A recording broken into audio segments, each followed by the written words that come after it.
Faham? Kerana tu untuk imam juga. Boleh berlakulah. Yang keempat, makmum itu meniatkan iktida, wallahu a'lam. Kita sambunglah bulan depan pula. Soalan yang pertama, apa hukum? Sambil kutip derma, sambil dengar soalan. Seseorang itu menggunakan spray lelah pada bulan puasa, adakah batal puasa atau sebaliknya? Dia lelah yang kronik, yang dia kena spray baru hilang lelah dia tu. Dia obat lelah banyak, ada yang guna spray, tapi spray ni dia agak efektif. Sebab bila dia spray tu, dia masuk dalam dia punya saluran pernafasan dan dia kembangkan. Jadi boleh nyawa sedap. Baik. Kalau spray masuk dalam dada, batal puasa. Kalau kembang tak apalah. Tapi dah nak puasa ke dia kalau lelah? Jawabnya, orang yang tidak lelah setiap hari, maka menggunakan spray lelah membatalkan puasa. Faham? Orang yang setiap hari dia lelah dan menggunakan spray, maka dia boleh spray, tidak batal puasanya. Faham? Dalilnya, orang yang kecing sekali-sekala dia pun semayang, tubik air kecing, batal puasa, batal semayang. Tapi orang kecing air kecing tubik sama, dedah, nak dimaaf pada syarak. Kalau tidak, tak ada masa dia nak semayang. Begitu juga orang lelah yang sejam sekali kena spray atau 3 jam sekali kena spray, mana tidak ada baginya puasa seumur hidup. Maka ulama maafkan, tidak batal bagi dia saja, kerana dia masyaqqah. Tajlibu taisir, maka menarik akan kemudahan. Jadi sekali-sekala je lelah, maka dia pun spray, batal puasa. Adakah patut seorang jemaah mufarakahkan solatnya jika dia tahu imam itu salah bacaan Fatihah atau sebalik? Harap dapat jelaskan soalan. Jawabnya, kalau dia dengar macam ke salah, jangan mufarakah. Tapi kalau terang-terang dan kali yang kedua memang dia menukar akan huruf atau baris yang mengubah makna jelas dah, maka kena mufarakah. Sebab kadang-kadang kita dengar macam salah, kita tanya orang lah, kita seorang je dengar gitu, ada tak? Jadi pastikan betul-betul dulu. Jadi kalau kita dengar salah, mungkin kita yang salah dengar atau imam yang salah baca. Jadi tak lagi kita perlu mufarakah. Tapi jelas dah dengar basmalah, bas kat mana pula? Tu tak apa nak mufarakah. Apa hukum ketika imam sedang baca khutbah Jumaat, makmum sibuk tolak troli, tabung bergerak masjid sampai mengganggu makmum lain? Apakah pahala Jumaat pada hari itu ditolak oleh Allah? Minta jelaskan. Dengar molek. Janganlah berasa hati atau apa-apa. Kita nak betul kan? Kita pun orang betul kan? Kita tu guru tegur. Kita betul lah. Pasal kita manusia kan. Nak kutip derma, jangan masa khutbah. Faham? Banyak dah ulama-ulama larang. Nampak? Ulama larang, jangan masa khutbah. Masa khutbah ni mustahak orang nak beri tumpuan pada khutbah yang disampaikan. Lepas semayang kutip derma atau sebelum khutbah. Lepas semayang boleh. Lepas semayang, Assalamualaikum warahmatullahi wabarakatuh, Assalamualaikum warahmatullahi wabarakatuh, jalan kotak. Bila jalan kotak, sambil subhanallah, dapat pahala zikir sambil derma. Ni orang nak dengar khutbah. Khutbah pula time mustahak hari tu, pakailah tali pinggang keledak, umpamanya.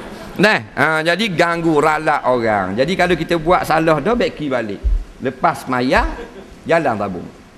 Masa khutbah penting. Sehingga kata diam pun tak boleh dah. Takut lala daripada khutbah. Yang dimaaf solat tahiyat masjid tu pun reka-reka.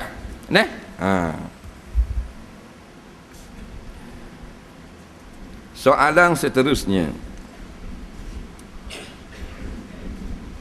Seorang penyinayah di penjara, dia hanya seluar pendek dan tidak berbaju. Sah atau tidak sekiranya dia menunaikan solat dalam keadaan begitu dan tanpa wuduk? Dan lantai sel tersebut turut dikhawatiri bersihnya. Baik, kalau tidak ada pakaian tu saja yang ada dan dia dalam keadaan ditahan, nampak? Maka jawabnya sah semayang. Dalilnya ulama fiqh sebut dalam kitab Nihayah, dalam kitab Allahu Rabbi Ali Syubra Malisi, wajib semayang walau dalam keadaan telanjang. Nampak? Telanjang tak ada apa, kena kurung, telanjang kotek-kotek, nampak? Wajib semayang. Dan sebut dalam kitab Tuhfah, afdal juga semayang berjamaah. Telanjang lah ke tak imam lanjang, makmum lanjang? Dah umpamanya. Cuma makmum haram lihat tu imam. Faham? Kena kejam mata, tidak nyaknya, nak tayang sujud. Neh. Jadi sah, neh. Kemudian latar najis pula, latar najis elakkan daripada kena najis. Bila tak boleh nak elak dah, semayangnya sah pada satu kaul. Kaul yang kedua tidak sah, tapi perbuatannya tidak haram. Dia dapat pahala mengerjakan semayang, hormat waktu. Neh. Soalan seterusnya. Penjenayah tersebut telah bertaubat. Perlukah dia pergi mohon maaf pada wanita yang telah dizinanya, orang yang telah atau dipukulnya? Baik. Masalah dia ni pukul orang, dia sepak orang. Sekarang dia dengar, dia menyesal. Maka dia bertaubat kepada Allah.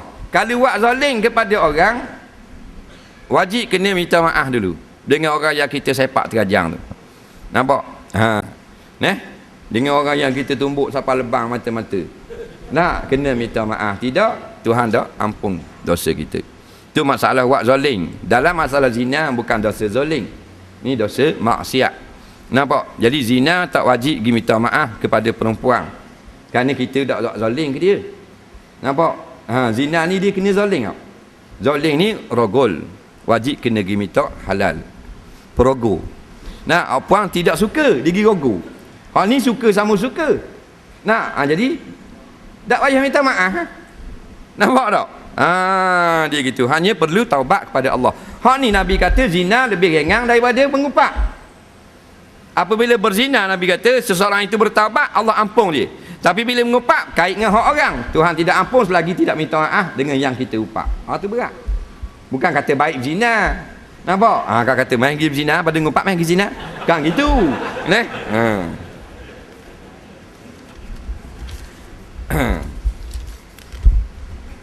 Soalan seterusnya.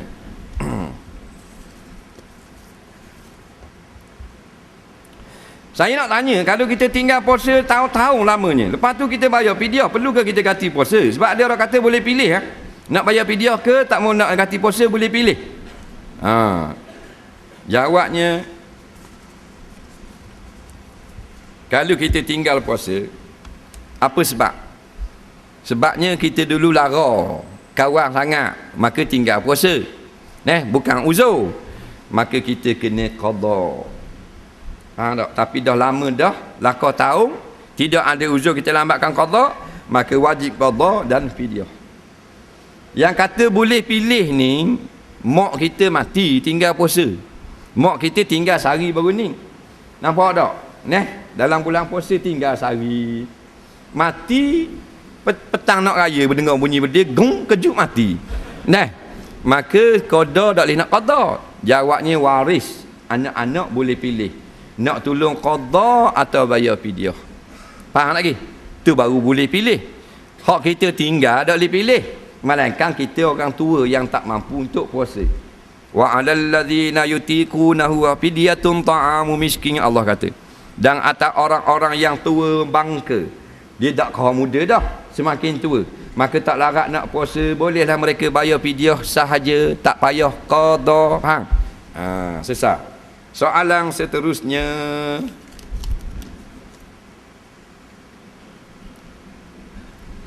Saya meletakkan patung di halaman rumah sebagai hiasan. Adakah malaikat masuk ke rumah? Apakah hukumnya? Jawabnya tak masuk juga, walaupun tak luar rumah. Jangan letak luar rumah, tempat orang lalu. Patung-patung ni diharamkan dalam Islam, melainkan beberapa masalah harus.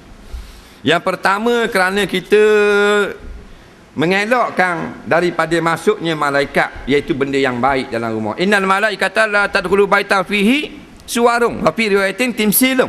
Malaikat tidak masuk rumah yang ada gambar menyawa sebagai hiasan, yang tak ada tujuan malaikat nak melawar-lawar. Yang kedua, ayatnya kata timsil, iaitu patung-patung. Nampak? Walaupun patung itu kita tak sembah. Kalau sembah syirik. Tapi saja buat perhiasan haram juga. Jangan jadikan patung sebagai hiasan, sama ada di pintu luar atau sebelah dalam rumah. Dengan syarat patung menyaun.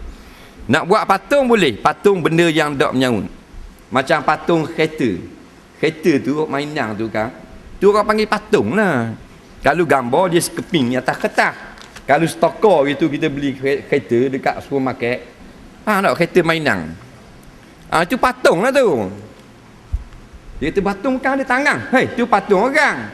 Patung maknanya benda yang bukan betul tapi dia berlembaga. Tu patung. Nak gambar-gambar dekat sana ni dia tak ada lembaga, dia sekeping. Jadi nak buat patung-patungnya tidak jenis makhluk bernyawa. Tak apa.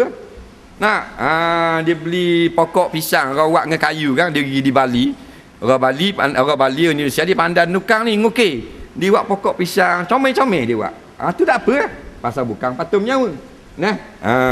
Patung benda jenis bubuh dalam rumah, ia hantar gebok. Patung motosikal, dia minat motosikal. Ni Ali dia bising, ni 1100, ni 1800 cc. Dia pakai Honda Kart je, tapi tak apalah patung. Faham tak? Tak nyawa, tak apa.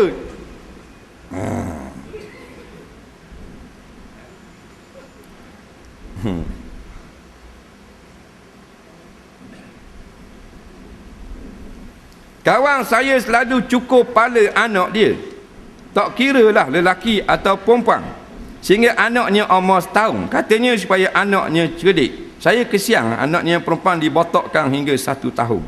Apa hukumnya? Jawabnya, budak-budak tak apa dibotokkan, tak salah. Yang tak boleh bila budak itu balik. Orang perempuan setengah ulama kata bila balik haram cukur kepala. Faham tak? Ada pun masa kecil belum balik, dia hukum kanak-kanak.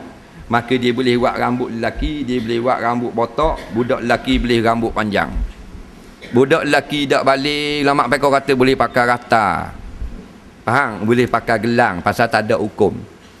Nabi kata rufi'al qalam an salasin anis sabiyyi hatta yahtalima. Nampak? Kanak-kanak tidak ditulis dosa pahala sampai dia balik. Sebab tu kita kata budak perempuan, budak laki-laki boleh pakai baju setera. Budak perempuan boleh pakai baju lelaki. Budak-budak lagi. Budak puang ni pakai baju lelaki. Boleh kain plekat akas kebang, budak-budak. Tak apa. Maka dalam bab cukur kepala, budak perempuan boleh cukur kepala watak hak jenis budak-budak, dan budak lelaki boleh rambut panjang. Nampak? Rambut panjangnya macam kau puang rambut. Tidak haram pasal budak-budak. Pakai cicimah nak mu lelaki. Budak-budak bawah.